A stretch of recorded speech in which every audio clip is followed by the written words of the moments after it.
चुनाव में भगवाधारियों की एंट्री। राजस्थान का यह भगवाधारी चटाएगा कांग्रेस को धूल। विधानसभा के बाद लोकसभा में भी हिंदुत्व का तड़का। लोकसभा में दिखाई देगा केसरी का दम। नमस्कार, मैं हूं आपके साथ राखी लांबा और आप देख रहे हैं न्यूज एक्सप्रेस। बीजेपी और भगवाधारियों का रिश्ता काफी पुराना है और जब भी भाजपा का साथ किसी भगवाधारी ने दिया है तो जीत निश्चित हुई है। राजस्थान विधानसभा चुनाव में आपने इसका उदाहरण भी देखा होगा, जहां तिजारा से बाबा बालकनाथ और पोखरण सीट से जीत दर्ज कराने वाले प्रतापपुरी।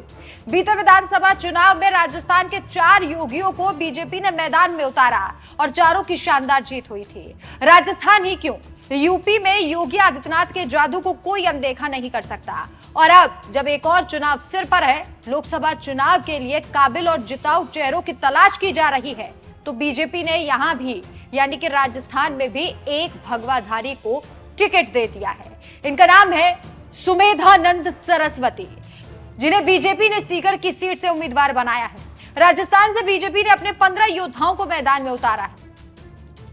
सीकर से बीजेपी के टिकट पर तीसरी बार स्वामी सुमेधानंद सरस्वती को मौका दिया गया।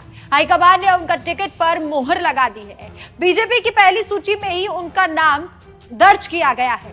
शेखावटी की 3 सीटों में से 2 पर बीजेपी ने अपने उम्मीदवारों के नाम की घोषणा की, जिसमें सीकर से 2 बार के सांसद सुमेधानंद सरस्वती को टिकट दिया गया। वहीं चुरू में वर्तमान सांसद राहुल कसवा का टिकट काटकर पार्टी ने खिलाड़ी देवेंद्र झांझड़िया को मौका दिया है। अब आपको बताते हैं कि आखिर सुमेधानंद सरस्वती हैं कौन।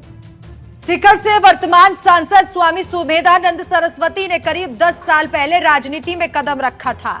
सीकर जिले में गौ संरक्षण और शिक्षा से जुड़े स्वामी सुमेधानंद सरस्वती आज शेखावटी की राजनीति में जाना पहचाना नाम है। उन्होंने साल 2014 लोकसभा चुनाव में पहली बार भारतीय जनता पार्टी से टिकट पर लोकसभा चुनाव लड़ा। 2019 लोकसभा चुनाव में भी उन्होंने सीकर की सीट से जीतकर बीजेपी की झोली में डाल दी। हरियाणा के रोहतक निवासी स्वामी सुमेधानंद सरस्वती ने पहली बार 1973 में घर त्याग कर विभिन्न गुरुकुलों में आध्यात्मिक ग्रंथों का अध्ययन किया था। 1996 में उन्होंने सीकर जिला मुख्यालय के पास पिपराली कस्बे में वैदिक आश्रम की स्थापना कर गौ संरक्षण और शिक्षा संस्कार कार्य शुरू किए।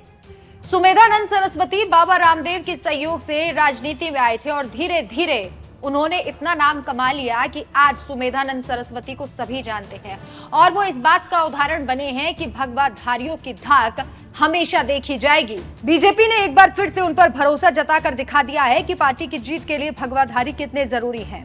अब देखना होगा कि बीजेपी अपनी भगवाधारियों की लिस्ट में और किसे किसे शामिल करती है और लोकसभा चुनाव में उन्हें मौका देती है। चूंकि हमने पहले भी देखा है कि अगर बीजेपी और भगवाधारियों का मिश्रण बनता है तो उसका नतीजा हमेशा जीत ही निकली है। अब देखना होगा कि इस बार क्या होता है, लेकिन आपकी क्या राय है? क्या ये योगी भी या फिर ये भगवाधारी भी लोकसभा चुनाव में एक बार फिर से जीत दर्ज करवा पाएंगे या फिर नहीं? हमें कमेंट करके जरूर बताएं। नमस्कार।